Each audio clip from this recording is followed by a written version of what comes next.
Magandang umaga po ulit sa bawat isa. Okay, salamat sa Panginoon sa pagkakataon ulit po na ating mabuksan ang kanyang salita at pag-aralan ang sinasabi ng Panginoon sa bawat isa sa atin. I'm sure meron ulit instruction ng Panginoon sa atin about sa topic po na pinag-uusapan natin ngayong month, ngayong month ng August. Okay, so sa atin pong pagpapatuloy, buksan po natin ang ating mga Bibles sa Acts chapter 20, verses 32 to 35. Basahin po natin ito ng sagot-sagutan. Niling ko po ang bawat isa na magsitindig bilang paggalang po sa pagbasa ng salita ng Panginoon. So ako po muna, and then you will respond. Ang sabi po sa verse 32, "Now I commit you to God and to the word of His grace, which can build you up and give you an inheritance among all those who are sanctified."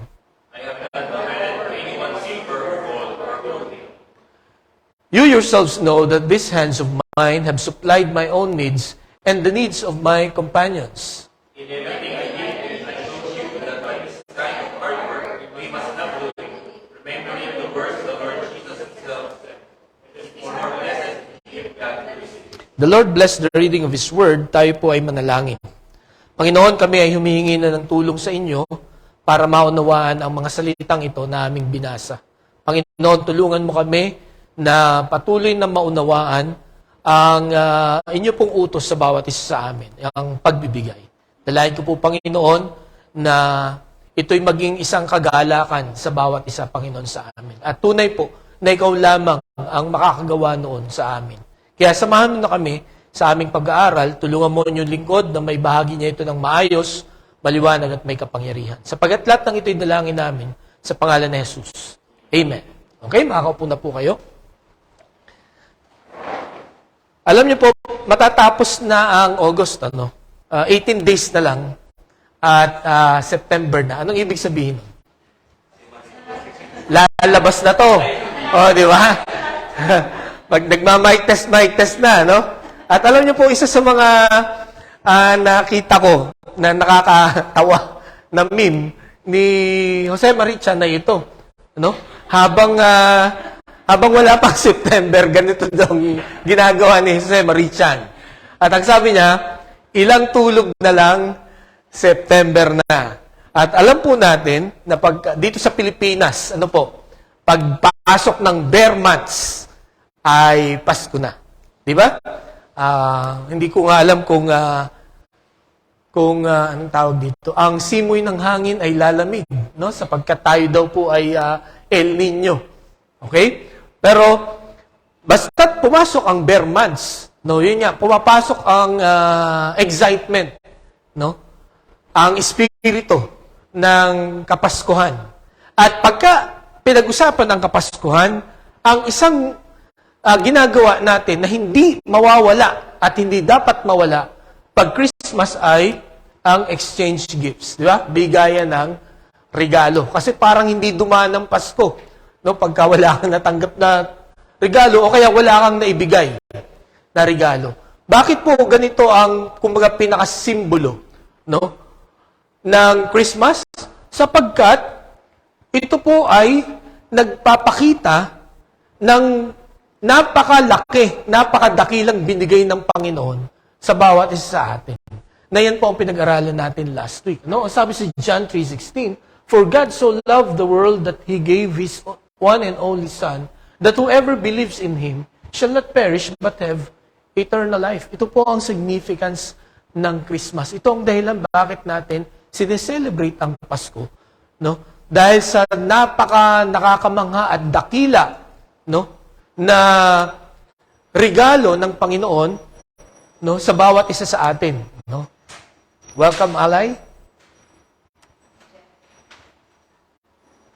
Na ang sabi dito ng mga kapatid, dahil sa binigay ng Panginoon, ang Panginoong Jesucristo, alam naman natin kung anong ginawa ng Panginoon nung nagpunta siya dito, siya yung namatay sa krus.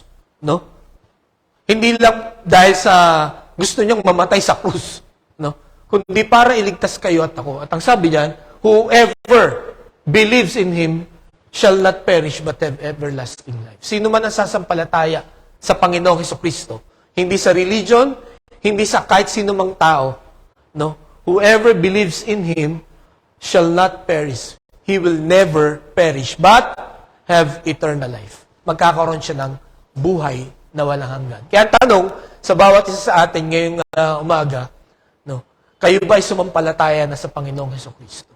Sapagkat kung kayo ay sumampalataya na sa Panginoon, you have eternal life. Yan po ang pangako ng Panginoon. Hindi ko pangako o hindi pangako ng ating presidente. No, it is the promise of God.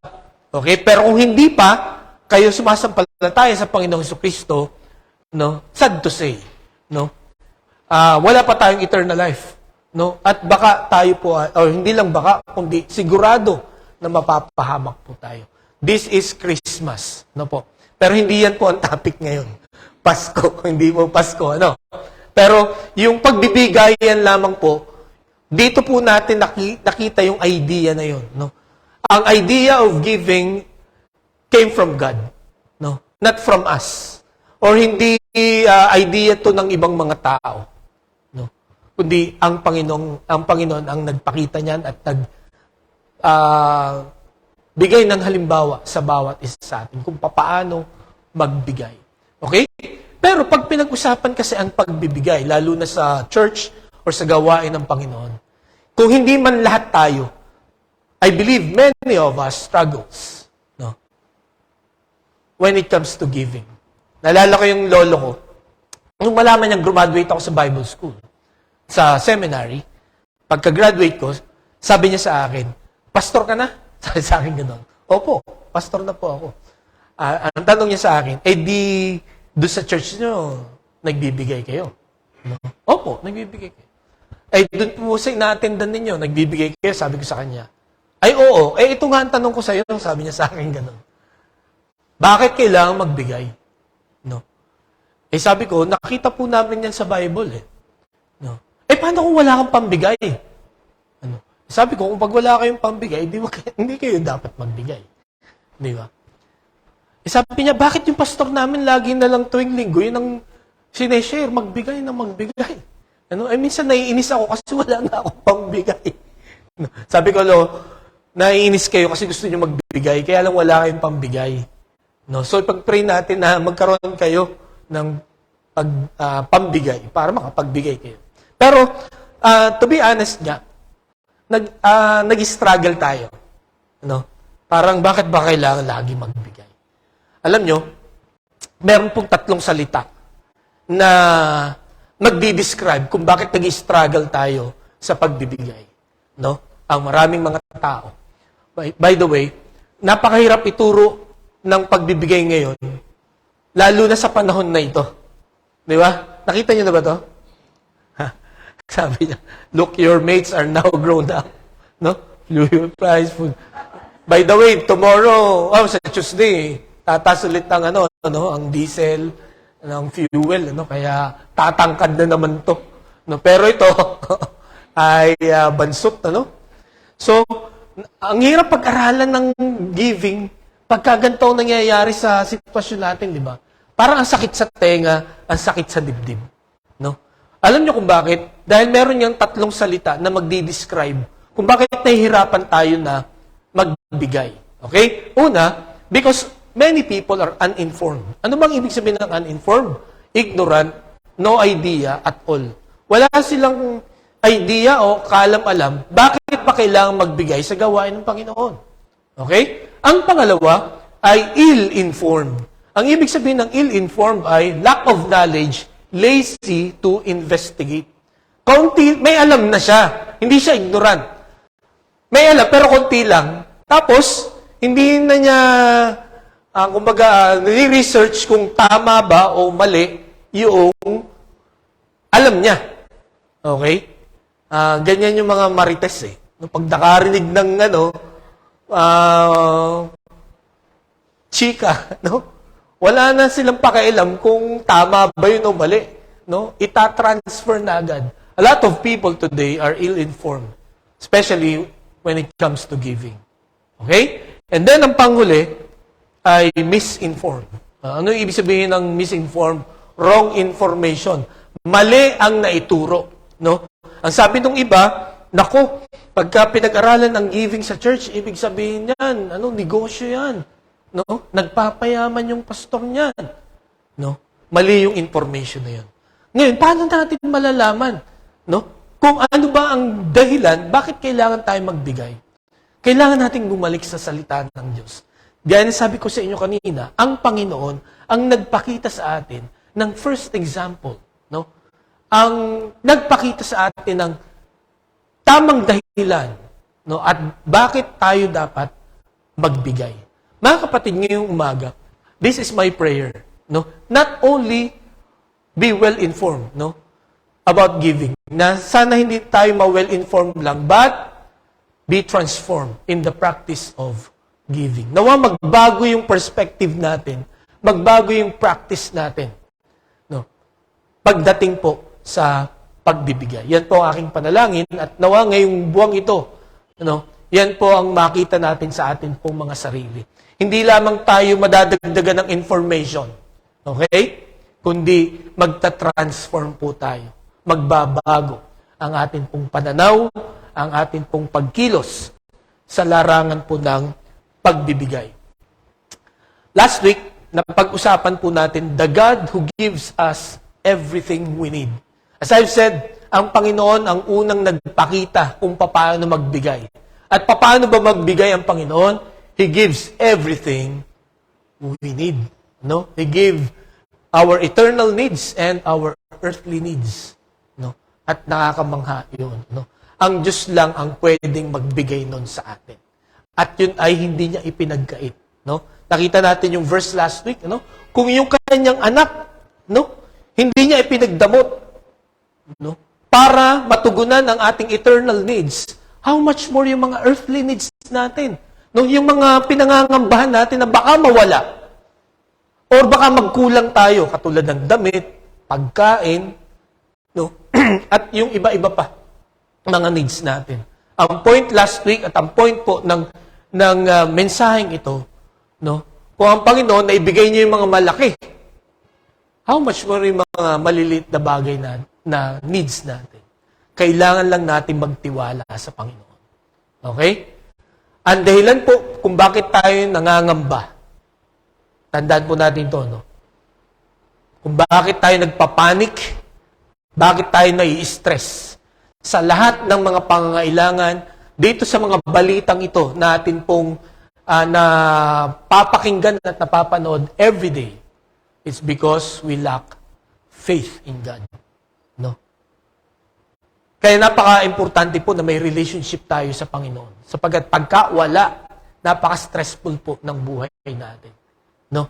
Yung, kung ang edad mo ay 30 years old, kung stress na stress ka, ang mukha, ay sura mo ay, palagay nyo, mukhang 31. Mukhang 40, Napapansin nyo yun, pagka may nagtanong sa inyong edad, hindi ito compliment. Pagka sinabing, 25 years old ka lang pala. Hindi yun compliment. Ay, ibig sabihin nun, stress ka. Stress ka. Parang ang tanda na ng itsura mo. Di ba? So, ang compliment ay ito. 50 ka lang pa. 50 ka na pala. Yan. Yun. Mukha kang 35. Yun, ako, naglilibre agad ako nun. Pag sinabi niya ako ng gano'n sa McDo. Well, mga kapatid, again, the Lord will give us everything we need. No? Ganyan magbigay ang Panginoon. No? At yan ang example na pinakita niya sa atin. Okay? So, ngayong umaga, ito po ang gusto kong pag-aralan natin. From His Word. No? Na binasa natin kanina. Para, again, hindi lang tayo ma-well-informed, but ma-transform tayo sa larangan ng pagbibigay. Ang pamagat ng ating mensahe, basahin niya po natin. Ready? Go. Giving is better than... What? Totoo ba to? Di ba?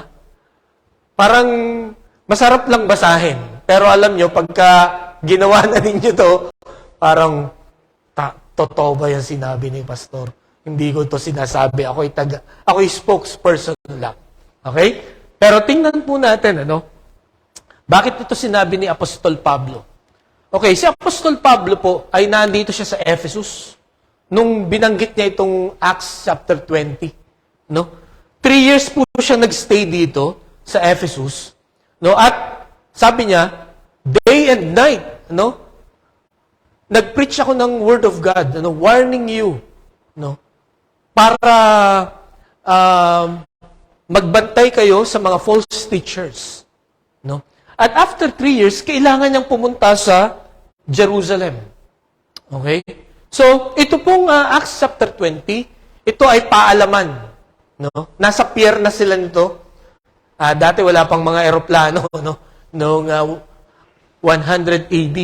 Wala pang airplanes, puro barko pa lang.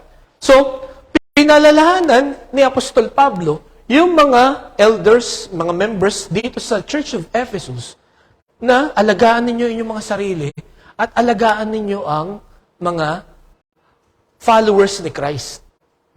At para maalagaan nyo sila, you have to give their needs. Provide for their needs.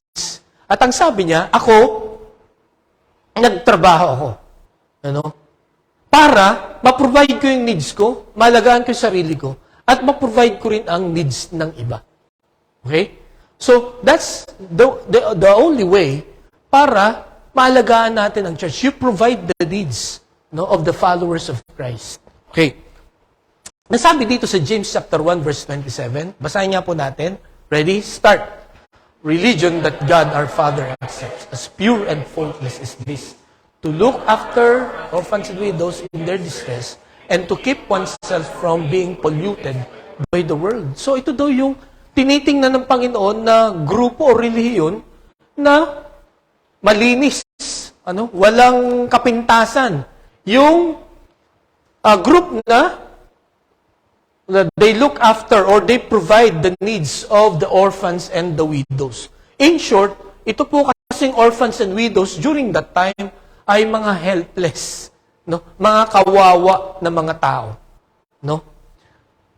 Kaya dapat unahin daw or gawin daw natin na tulungan ang mga ito. And then, sabi niya, to keep oneself from being polluted by the world. Okay? So, umiwas ka sa kasamaan. Umiwas ka sa masamang impluensya. Okay? Yun daw ang kinikilala ng Panginoon na malinis at walang kapintasan na religion. Okay? In short, ang sabi po, katulad po ng sinasabi ni Apostol Pablo, na alagaan yung mga sarili ninyo, hindi lamang iiwas sa sakit, kundi iiwas sa kasalanan. Okay? And then ang pangalawa, tulungan nyo yung mga nangangailangan. At alam nyo, ang pangangailangan ng isang tao, hindi laging finances. Diba? Sometimes, kailangan lang natin ay oras. May makikinig sa atin. Minsan, ang kailangan lang natin ay yung may sasama lang sa atin. Kasi alam nyo ba, ewan ko kung observation nyo ito, sa mga problema natin, alam nyo bang alam na rin natin ang solusyon? Minsan, kailangan lang natin ng tao na makikinig. Kumaga shock absorber na tinatawag. Yeah. And then after that, pag nailabas mo na yon, magaan na ulit ang iyong pakiramdam. So, salamat sa Panginoon doon sa taong nakinig. At alam nyo, natutuwa ako sa mga tao na magaling makinig. Kasi ako madaldal akong tao. Marami akong kwento. Minsan, kaya kong ubusin isang oras, ako lang nagsasalita. At na-appreciate ko yung mga tao na hindi sumasabay sa akin. Yung hindi nakikipagsabayang bigkas. At nakakainis yung hindi ka pa tapos. Ay nagsasalita na. Meron na agad siyang advice. Nakakalahati ka pa lang ng sentence, parang alam na niya kung ano yung problema mo. Mas na-appreciate ko yung nakikinig muna. Diba? At ito yung isa sa mga, dimension ng ating pagtulong. Hindi laging finances. Although, syempre, kasama ito. Part ito ng pagtulong. At ito ang bilin ni Apostol Pablo sa kanyang pag-alis, no, from Ephesus to Jerusalem. Kaya ang sabi niya, no, huwag niyong kalimutan niyo yung pagtulong kasi, or yung pagbibigay. Sapagkat ang sabi niya, it is more blessed to give than to receive according to the Lord Jesus Christ. So, tingnan natin ngayon kung bakit nga ba mas mapalad ang mga nagbibigay kaysa tumatanggap. Okay? Kasi sa panahon natin ngayon, parang mas gusto ko yata yung lagi akong tumatanggap, no? Kaysa ako ang nagbibigay. Okay? So, may 5 dahilan, no, kung bakit it is better to give than to receive. Okay? Ang una, kung titingnan po natin sa verse 35, remembering the words the Lord Jesus Himself said, it is more blessed to give than to receive. Okay, pansinin niyo itong words of the Lord Jesus Himself said. Bakit mas mapalad ang nagbibigay kaysa tumatanggap? Because of this verse. Because it is God's teaching. No? Ito ay turo ng Panginoon. No? Ito ang instruction ng Panginoon sa bawat isa sa atin. Alam niyo mga kapatid, napakahalaga. No? Na sa buhay po na ito, na maraming mga komplikasyon. Okay? Napakahalaga ng basis ng iyong movement, basis ng iyong decision is God's Word. God's teaching. You know why? Sapagkat ang sabi po sa Psalm 119 verse 105, basahin nga po natin. Ready? Start. Your word is a lamp to my feet and a light to my path. Okay? So, ang salita daw ng Diyos, it is a lamp for my feet and a light on my path. Pag sinabing lamp, kasi nung unang panahon, wala pa namang flashlight, no? Lamp pa lang. So, lamp unto my feet and light on my path. Ang ibig sabihin lang po ng salitang ito, sinabi ni King David, ang iyong salita ay liwanag sa aking mga immediate plans. Kanya? Mga immediate plans. Kasi yung flashlight, di ba, pang ano yan pang malapitan. Okay, so kung may mga plano kayo, consult the Word of God. Kung yan ba ay okay o hindi. Okay. Kasi bibigyan kanya ng kaliwanagan. No. Next, ang sabi niya dito, a light on my path.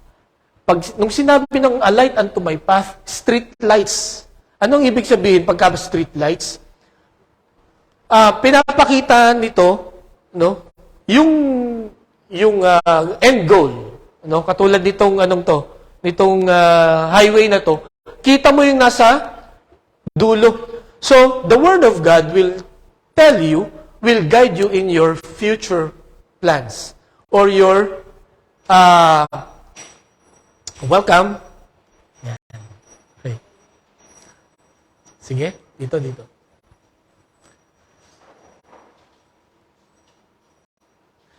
So, ang Word of God, no, hindi lamang your immediate plans ang ginagabayan ka, kundi even your long-term, no, your future plans, no?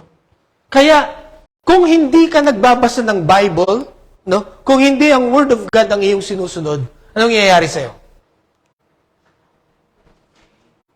Madilim. At pagka madilim, mawawala ka, mapapahama ka.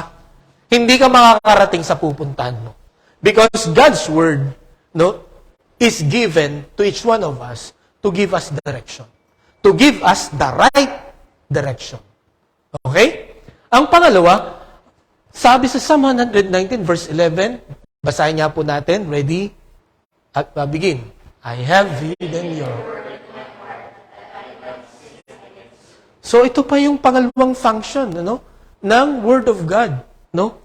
Sabi ni Haring David, itinago ko ang iyong salita sa puso ko para hindi ako magkasala, no? Kasi ito nga yung magbibigay sa atin ng direction, eh.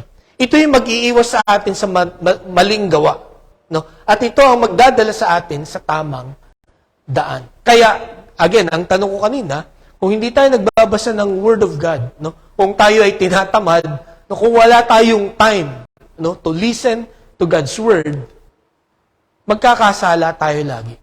Makagawa tayo ng kasalanan. Bakit? Hindi natin alam yung tama. Hindi rin natin alam yung mali. Okay? Ano pa po? Ang sabi dito sa Psalm 19 verses 7 to 10, ito ang dahilan bakit kay Haring David, kay King David, napaka-precious ng Word of God. Lagi niya itong binabasa. Ginawa niyang flashlight, ang Word of God. Kasi sabi niya, the law of the Lord is perfect, refreshing the soul.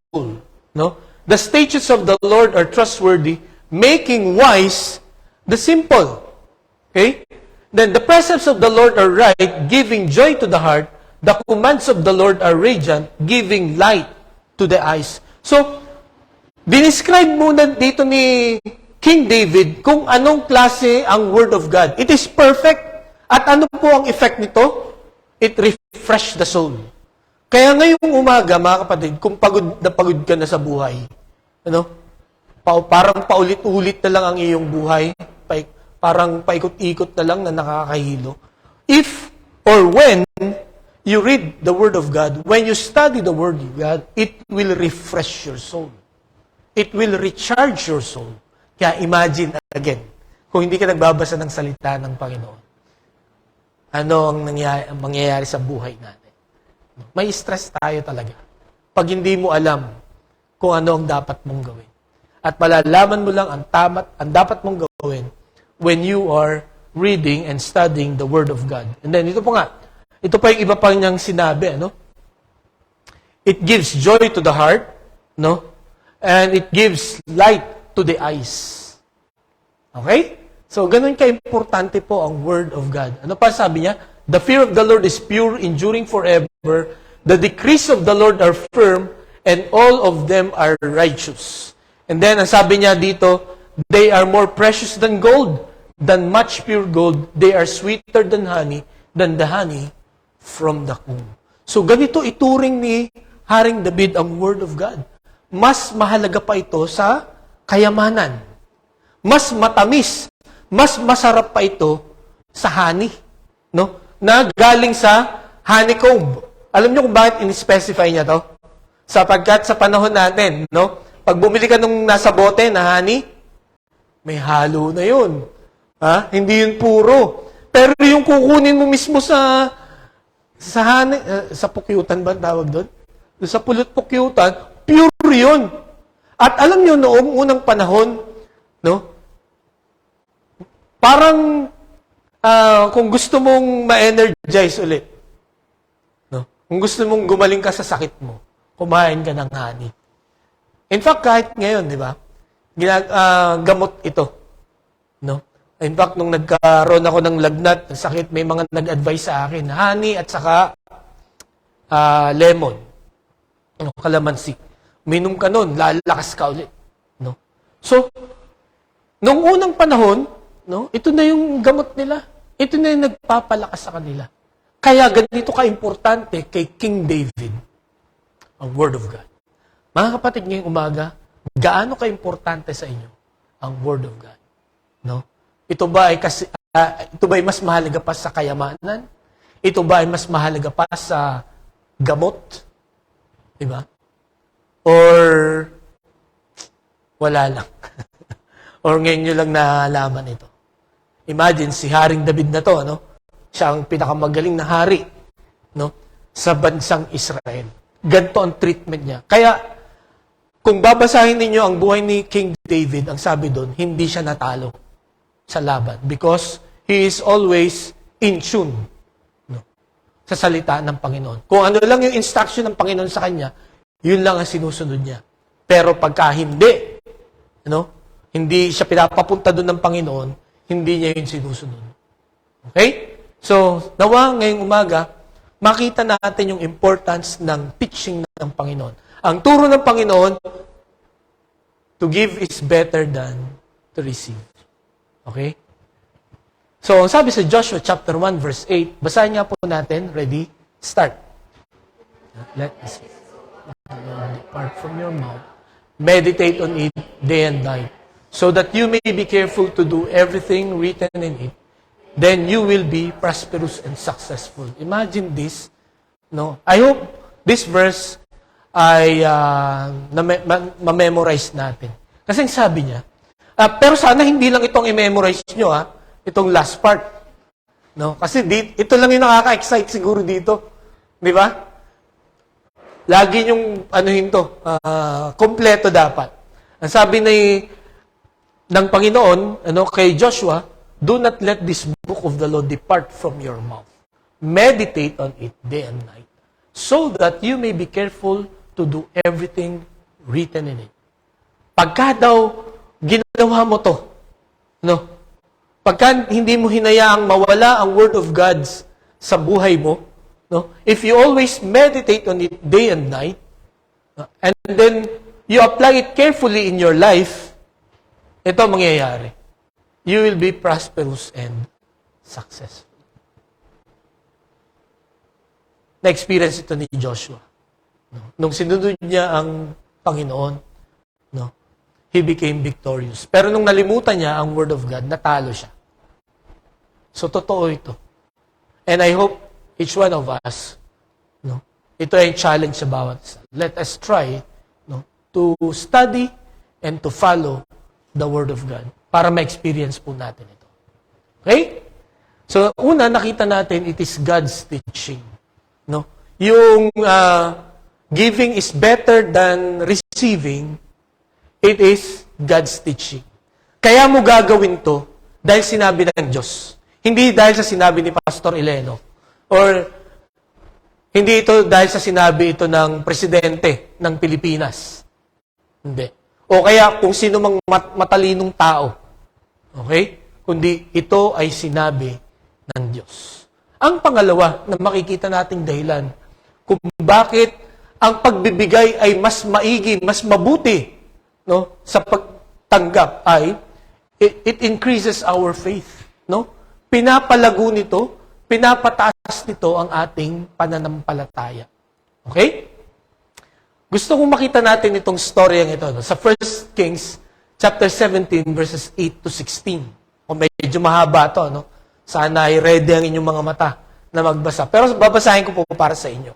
Para hindi kayo antokin. Okay? Ang sabi dito, si Elijah po ay propeta ng Panginoon.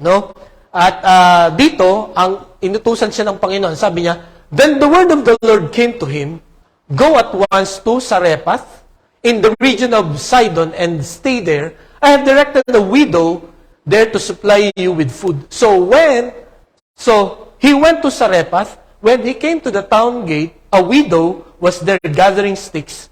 He called to her and asked, would you bring me a little water in a jar so I may have a drink? As she was going to get it, he called, and bring me please a piece of bread. Tingnan niyo tong kwentong to, So ang Panginoon, inutusan si Elijah, pumunta ka doon sa Sarephath, may makikita kang balo doon. At alam po ninyo, ang balo noon, ang isa sa pinakakawawa na nilalang, yung walang asawa. Bakit po? Walang magtatanggol sa kanya, walang magpo-provide ng kanyang needs. At itong balong ito ay single mother din. Mamaya makikita po natin. So, doon sa Sarephath, nakita niya itong balo na ito na namumulot ng maliliit, mga patpat. Namumulot siya. Tapos ang unang sinabi sa kanya ni Elijah ay, bigyan mo nga ako ng tubig. Tapos pangalawa, nung kukuha na siya ng tubig, bigyan mo nga ako ng food, piece of bread. Tingnan niyo yung sagot nung babae. Sabi niya, as surely as the Lord your God lives, she replied, I don't have any bread. Only a handful of flour in a jar and a little olive oil in a jug. Okay? I am gathering a few sticks to take home and make a meal for myself and my son that we may eat it and, die. So, ganun katindi yung, yung suffering na nararanasan sa lugar na yun kasi merong drought noon . And then, sabi ni Elijah said to her, don't be afraid. Go home and do as you have said. But first, make a small loaf of bread for me from what you have and bring it to me. and then make something for yourself and your son. Kung kayo ang sinabihan dito, kung kayo yung widow, what will be your reaction? Ha? Sino ka? Who are you? Who you? Ha? Parang, ngayon lang tayo nagkita. Tapos ganito ang aking sitwasyon. No? Taghirap, tagtuyo. No? Ang sabi niya, wala akong tinapay. No? At kukunti lang yung flour. Siguro isang dakot na lang. No? Na harina ang meron ako. Tapos meron akong konting langis, no? Na panluto doon. No?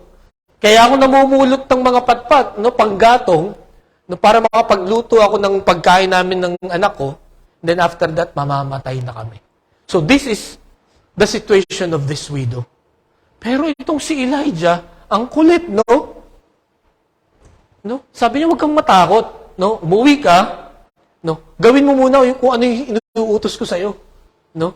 Bigyan mo muna ako ng pagkain. No? Pagkatapos nun,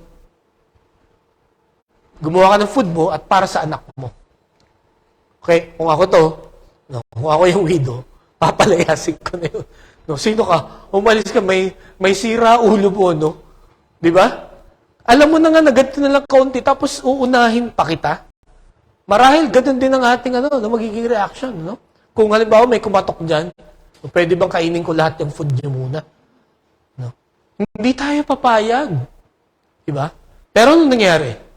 For this is what the Lord, the God of Israel says, the jar of flour will not be used up, and the jug of oil will not run dry until the day the Lord sends rain on the land. Ito ang promise ng Panginoon. This is the word of God na sinabi ni Elijah. Ang sabi niya, huwag kang matakot, no? Sapagkat ang sabi ng Diyos ng Israel, yung jar of flour at saka yung jug of oil will not run dry. Hindi mauubos. Kikilabutan tayo siguro nito, no? Pero still, kung ako, hindi pa rin ako maniniwala. Parang niloloko mo ako yata. Diba? Pero sabi dito, she went away and did as Elijah had told her. So there was food every day for Elijah and for the woman and her family. For the jar of flour was not used up, and the jug of oil did not run dry, in keeping with the word of the Lord spoken by Elijah. Imagine, kung ano yung nangyari. No? Nung sinunod nitong widow, yung inutos ni Elijah, no? Dahil sa promise ng Panginoon sa kanya, ano nangyari? There was food every day. Okay? For Elijah, for the woman, and her family. Dumami yung flour, no? Hindi naubos yung flour, hindi naubos yung langis. At every day, merong yung food dapat na pang-isahan lang yun sa palagay ko, na paghahatian lang nila mag-ina, at pagkatapos na mamamatay na sila, pero dumami siya. Ano? Naging pang-tatluhan, tapos naging pang-araw-araw yung pagkain. Ito po mga kapatid na gusto kong makita natin dito. What if ni-reject nung widow na meron siya talagang dahilan, no? Para i-reject. No? Kasi napaka-illogical at unreasonable nung request at nung sitwasyon. Di ba? Pero ano kaya nangyari kung ni-reject? Baka maagang namatay yung widow. Di ba? At saka yung anak niya. Hindi niya na-experience ang kapangyarihan ng Panginoon. At alam nyo, naniniwala ako na nung maranasan ito ng widow, his faith increased. Di ba? Her faith increased. Lumago. Tumibay. No? Na-realize niya na, ang God of Israel pala ay makapangyarihan. Yan po ang gusto ng Panginoon sa atin. Kahit nagipit tayo, no? Katulad nito, no? Imagine, magbibigay ka pa, gipit ka na, ang dami mong bayarin, ang dami mong utang, no? Nalulunod ka na sa utang, sa magbibigay ka. Alam niyo kung bakit tayo pinagbibigay ng Panginoon? To bless us more. No?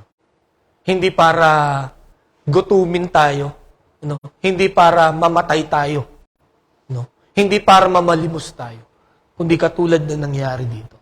Mayroon pang isang pangyayari sa New Testament. Ito naman, siguro alam na alam natin ito. The feeding of the 5,000. Ito naman nangyari sa Matthew 14, 17 to 21. Sabi niyan, kasi pagkatapos mag-preach ni Christ, ang daming mga tao, ay gabi na. Ngayon, pagka pauwiin sila, magugutom sila along the way. So sabi ng Panginoon, pakainin natin sila. Pero sabi ng mga apostles, naku, kahit 8 months na salary, hindi kayang pakainin ang mga taong ito. No?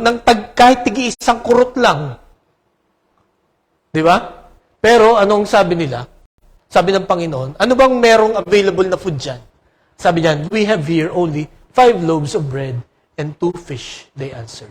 Then, bring them here to me, he said. So, ibigay niyo sa akin yung 5 loaves and 2 fishes. Ano nangyari? And he directed the people to sit down on the grass. No? Parang ang point dito is, sinabihan niya yung mga tao na, okay, relax lang kayo. No, upo lang kayo.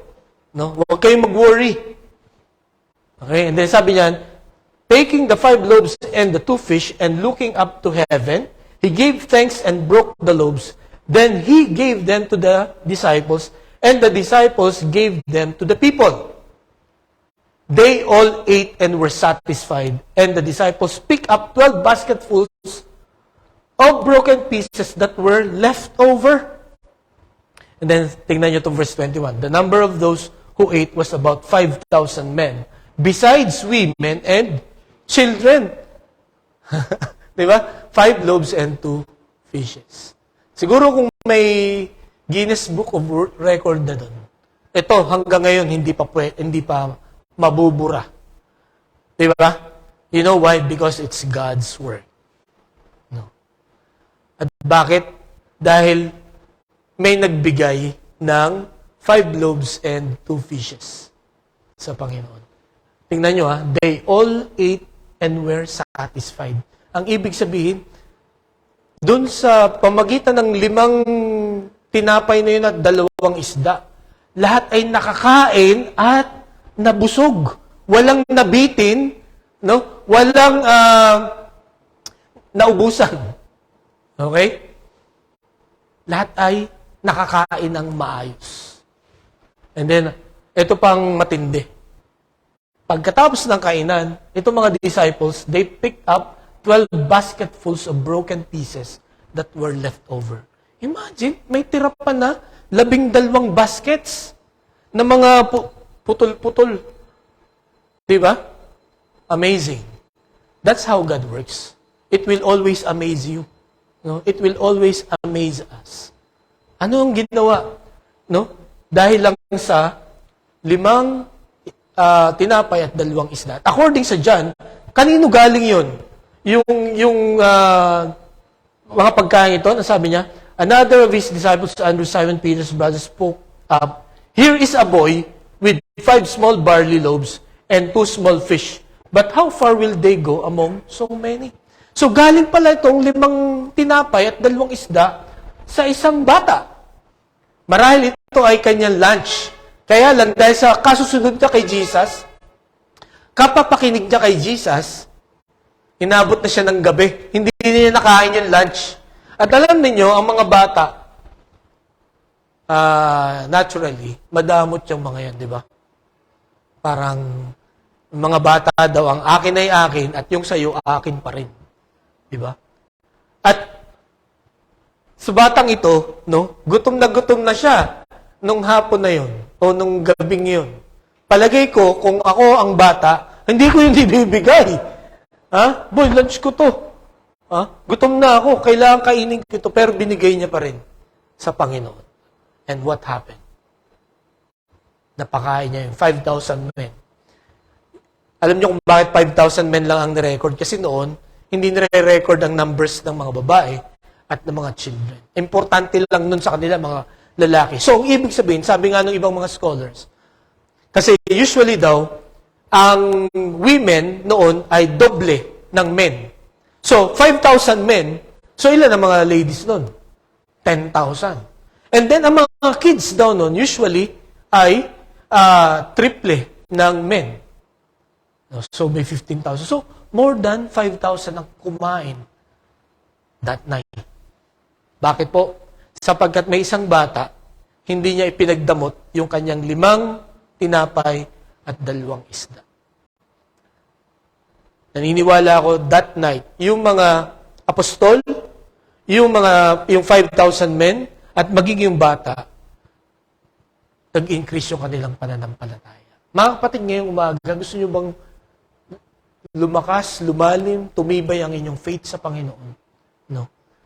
Tandaan nyo yung teaching niya. It is better to give than to receive. No. Huwag tayong matakot, no, na ibigay ito sa Panginoon. Dahil padadamihin niya. Okay? Bakit ba importante na ma-develop ang ating faith? Kasi ang sabi dito, without faith, it is impossible to please God. No, you will never please God kung wala kang pananampalataya. Ang tanong, ano bang ibig sabihin ng pananampalataya? Ang sabi sa Hebrews chapter 11 verse 1, now faith is confidence in what we hope for and assurance about what we do not see. Ano ba ang faith? Akala ng marami, ang faith ay yung pag sinabi kang tumalon ka, talon ka. No? Kahit walang promise sa'yo. Hindi po yun ang faith. No? Yung pagtalon ng basta ka na lang tatalon dahil sinabihan ka, yun po ay suicide ang tawag doon. No? Pero ang faith ay ganito. Gagawin mo yung isang bagay dahil may pangako. The basis of your movement is the promise. Bakit ka magbibigay? Sapagkat ang sabi ng Panginoon sa kanyang salita, no, it is better to give than to receive. Okay? Kaya mo gagawin yung isang bagay dahil may pangako ang Panginoon, no, sa atin. So yun po ang faith. Kaya ka gagalaw, kaya ka sasampalataya sa Panginoon dahil may pinangako siya sa atin. Diba? Sa mga mag-asawa dito, no, sa mga magkasintahan at magkakaroon ng kasintahan dito, no, kaya ka pumayag na magpakasal, no, sapagkat may pangako. No, pangako ko na ikaw ay mamahalin ko hanggang kamatayan. Di ba? Kaya tayo pumayag. Hindi mo pa nakikita yon, di ba? Hindi mo pa alam kung matutupad nga ba yun o hindi. No? Kasi ang tao nga daw, pag nangako, madalas, napapako. Pero tandaan nyo ito, mga kapatid, ang Panginoon, pagka siya ang nangako, mangyayari yun. No? Trust Him. Ano? Obey Him. Sapagkat mangyayari yun. Yun ang faith. No? Hindi siya blind obedience. No? Kundi obedience based on God's promise. Yun po ang faith, mga kapatid. Okay? So, ang sabi sa Romans 14:23, ito pong read, everything that does not come from faith is sin. Okay? Ang isang bagay na ginagawa mo ng walang pananampalataya ay kasalanan. So, kung ikaw ay laging diskumpiyado sa Panginoon, no? Kung hindi mo magawa yung isang bagay na inuutos sa'yo ng Panginoon dahil nagdududa ka kung tutuparin niya ng Panginoon or hindi, it is sin. No? Kasalanan yan. Kasi alam niyo po ang ibig sabihin. Bakit? Kasi una, iniinsulto mo ang kakayahan ng Panginoon. Pangalawa, you are telling God, ito lagi ko sinasabi, you are telling God that you know better than Him. Meron kang ibang idea na mas maganda sa plano ng Diyos. Kaya ito ay kasalanan. Kasi ang gusto ng Panginoon sa ating lahat, we will all depend, we will all obey the Lord. We will trust Him 100%. Hindi po 99%. No? Hindi 90%. No? Kundi 100%. We have to trust the Lord. And then, sabi pa dito, paano ba tayo magkakaroon ng pananampalataya? Basahin niya po natin. Ready? Start. So then, so ito ulit, ano? Tutubo lang ang pananampalataya natin, mga kapatid. Hindi sa pagbabasa ng kahit anumang libro. Okay? Tutubo at lalago ang ating pananampalataya by hearing and hearing, no? By the word of God. So ngayong umaga, if you are listening, ano? Nandito ba kayo? Baka nasa Mars na kayo, ha? Okay? O nasa ibang bansa na ang isip. But if you are listening to God's Word, no? Hearing and hearing, hindi lang once. No? But ang ibig sabihin nito, if you keep on hearing the Word of God, then the faith will come. Ano? So, kailangan ang Word of God. At ang isa pa, the apostle said to the Lord, increase our faith. So, ang pangalawa, hindi lamang you study the Word of God, but you pray that the Lord will increase your faith. No? Hilingin mo sa Panginoon na lumago pa ang iyong pananampalataya. Okay? So, yun po ang pangalawa na nakita natin na dahilan kung bakit mas maigi, mas mabuti, mas pinagpala ang mga nagbibigay kaysa tumatanggap. Bakit? It is God's teaching. Secondly, it increases our faith. Third, victory over greed. Magtatagumpay tayo laban sa kasakiman. Okay? Ano ba ang ibig sabihin ng greed? Pero bago yan, ang sabi po ni Apostol Pablo, I have not coveted anyone's silver or gold or clothing.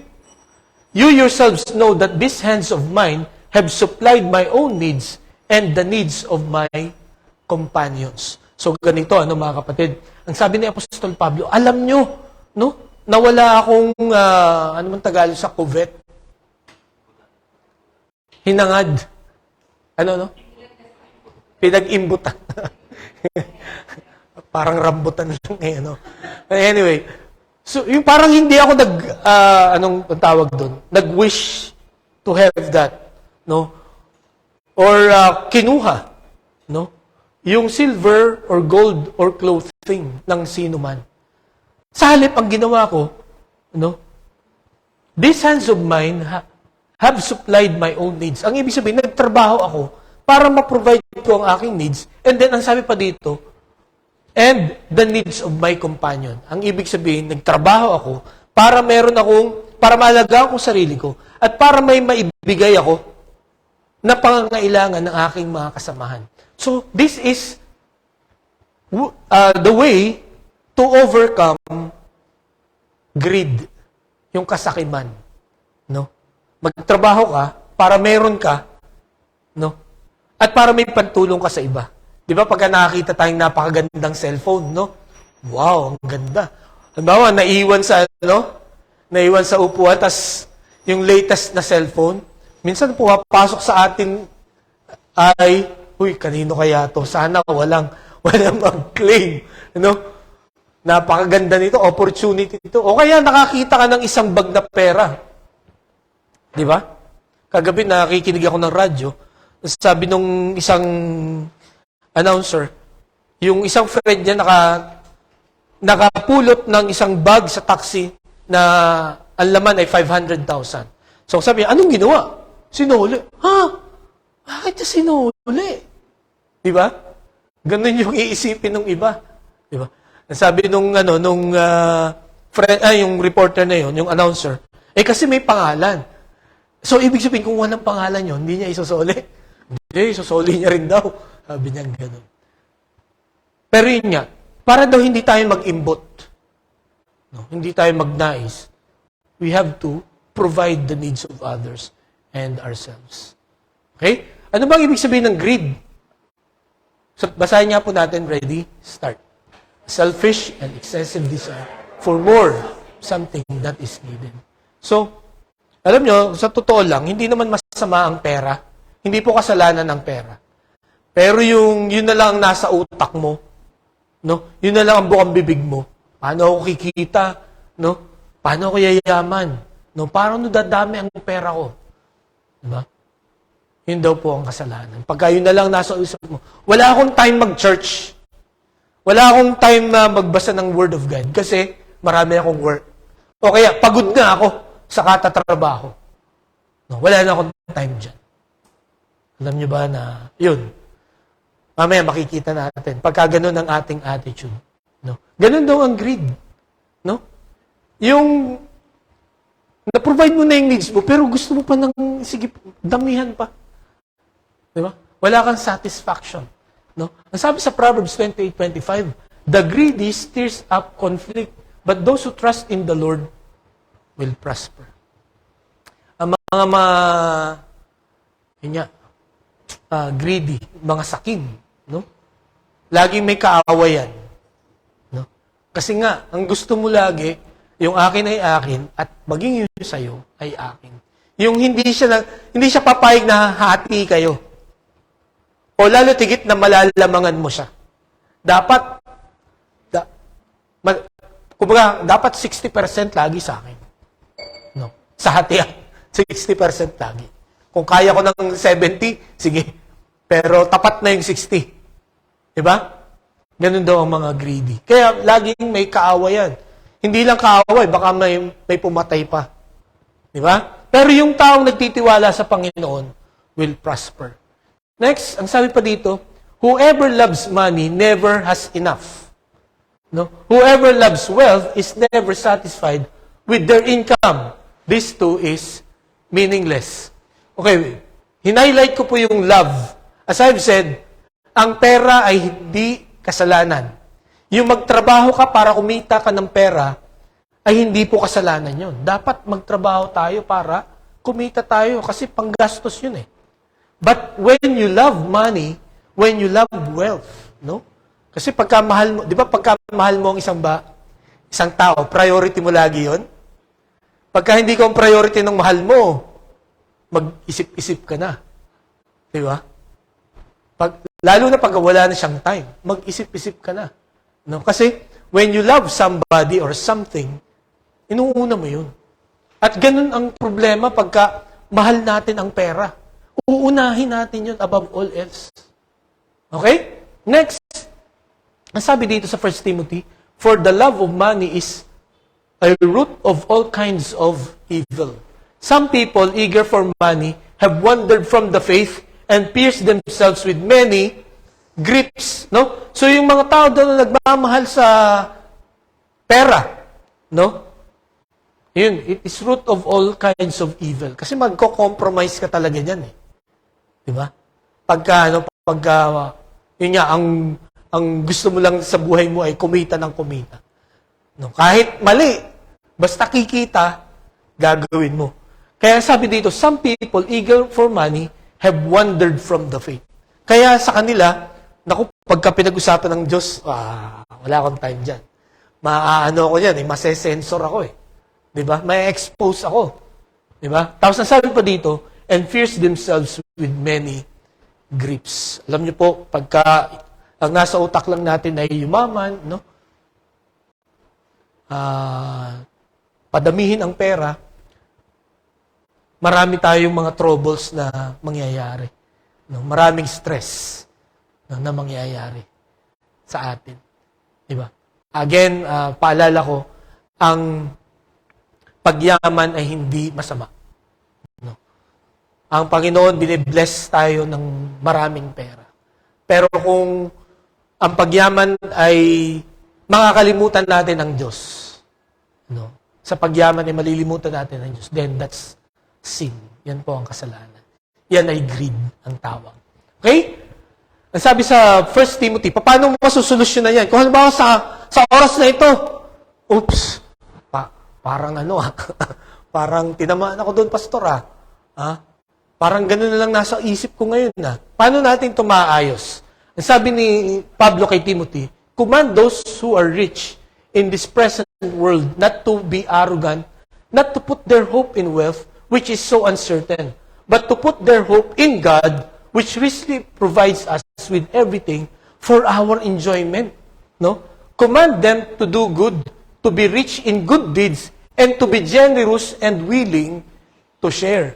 In this way, they will lay up treasure from themselves as a firm foundation for the coming age, so that they may take hold of the life that is truly life. Ito ang solusyon, no? Para ma-overcome po natin ang greed. Let us do good, to be rich in good deeds, and to be generous and willing to share. That's the reason why giving is better than receiving. No? At tapos ito nga yung mangyayari, no? Hindi ka lang nag-iipon dito sa lupa, kahit sa langit, no? Nag-iipon din tayo ng kayamanan doon. Kung ano man ang itsura noong kayamanan yun, hindi ko alam. But one thing is sure, no? Nakakamanghayo.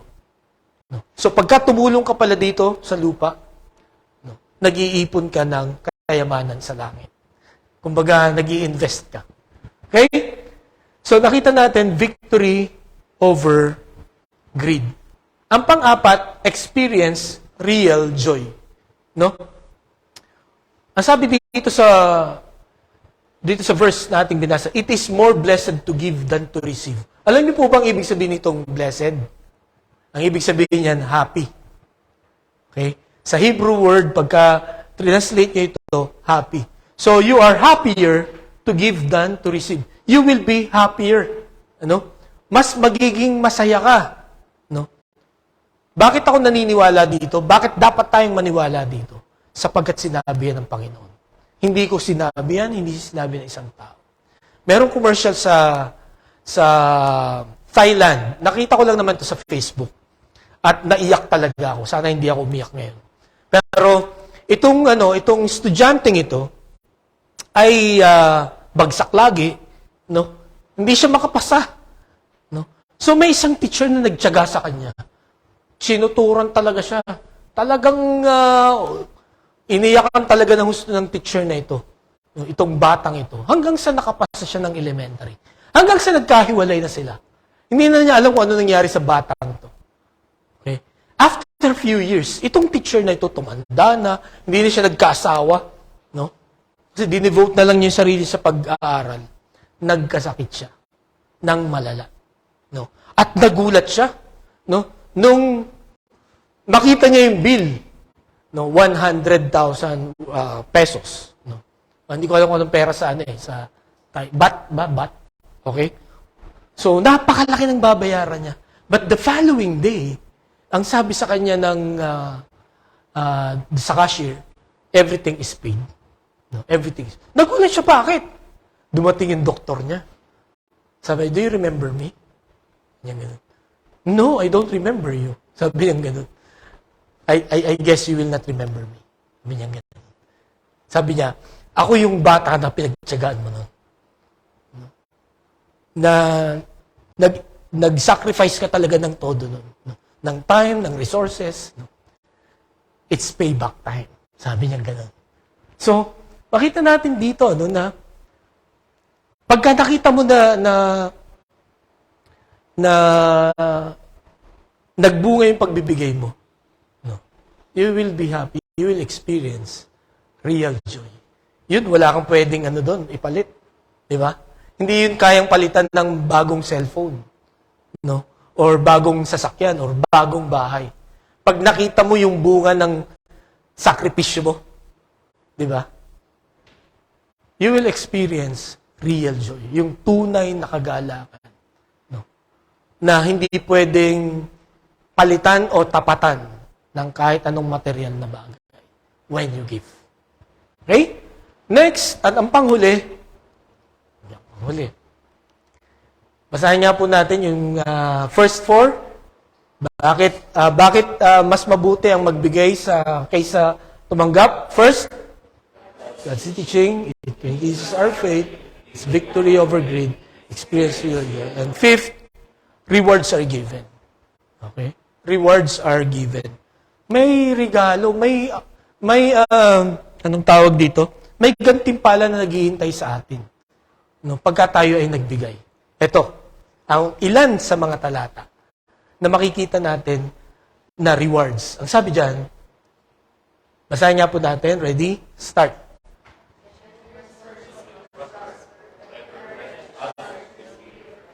Do you want to prosper in your lifetime? Para akong ahente. Open-minded ba kayo? But this is coming from the wisest man, the richest man who ever lived. Si King Solomon. Ang sabi niya, a generous person will prosper. Whoever refreshes others will be refreshed. Hindi ko na kailangan ipaliwanag yan. I think the explanation is there. No. Next, Proverbs 19:17. Basahin ulit natin. Ready? Go. Whoever is who lends to the Lord, and He will reward them for what they have done. Okay? Whoever is kind to the poor lends to the Lord. No? So parang yung pagtulong mo sa kapwa mo o sa mahirap, sa mga nangangailangan, para kang nag-iipon sa Panginoon. At pagka patuloy na ginagawa mo yun, the Lord will reward you. No? For what they have done. No? Hindi ka malulugi sa pagbibigay mo. And then, sabi pa dito sa Ecclesiastes 11, verse 1, ready? Read. Cast your bread upon the waters for after many days. Anong ibig sabihin itong talatang ito? Yung water dyan ay river. No? So, ang sabi dyan, ihulog mo yung mga tinapay sa ilog, later on, babalik yan sa'yo. Ano po ang ibig sabihin pagdating sa giving? Magbigay ka lang. No? Magbigay ka lang. No? At bakit tubig ang ginamit? Alam niyo ba yung ilista mo sa tubig? Ano ibig sabihin nun? Pag ilista mo sa tubig, kalimutan mo na ang utang. Di ba? So pag nagbigay ka ng pagkain sa tubig, ang ibig sabihin, wag mo nang isipin na babalik o gagantihan ka. Pero, ang sabi dito, after many days, you will find it again. Anong ibig sabihin nun? Babalik sa'yo kung ano yung ginawa mo. Nakuha niyo? Kaya it is more blessed to give than to receive. Kasi, bumabalik yung ibinibigay. Di ba? Ano pa? Sa Luke, itong pinakamatindi. No? Luke chapter 6 verse 38. Basahin nga po natin. Ready? Go.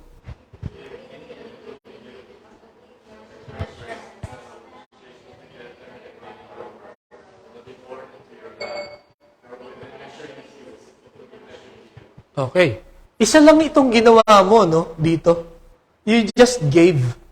Pero ano ang ginanti ng Panginoon? It will be given back to you, a good measure, pressed down, shaken together, and running over, will be poured out into your lap. Pag nagbigay daw ikaw, ang balik sa iyo ay, siksik, liglig, at umaapaw. Okay na yung masaya na yung siksik at liglig, yung umaapaw pa, yun na nakakabilib, no? Ganon magbigay ang Panginoon. At sabi niya, kung ano yung sukat na ginamit mo, yun din ang sukat na ibibigay sa iyo ng Panginoon. So kung marami kang binigay, marami ding babalik. Okay? That's why it is better to give than to receive. Mga kapatid, nawa ang phrase na ito, na galing sa Panginoon, ay matanim sa atin pong puso at isipan.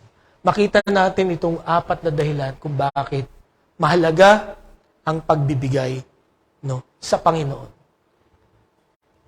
Last week, napag-aralan natin na God has given us everything that we need. Pero ngayon, ang gusto kong makita natin ay, wait, there is more. No? Gusto ka pang i-bless ng Panginoon. No? Yung mga binigay niya sa'yo, hindi niya yung babawiin. Pero gusto niya pang dagdagan. No? And how will we receive those more blessings? We need to be a giver. No? We need to give. Because it is more blessed to give than to receive. Tayo po'y manalangin. Salamat, Lord, sa kapangyarihan ng inyong salita. Salamat po sapagkat many times ay nagdadamot kami. Many times kine-question namin ang utos mo. Pero Panginoon, salamat po sapagkat sa umagang ito nakita namin ang iyong motibo, ang iyong dahilan. Bakit mo kami pinagbibigay? Para makita namin kung gaano ka pinagpala ang nagbibigay kaysa tumatanggap.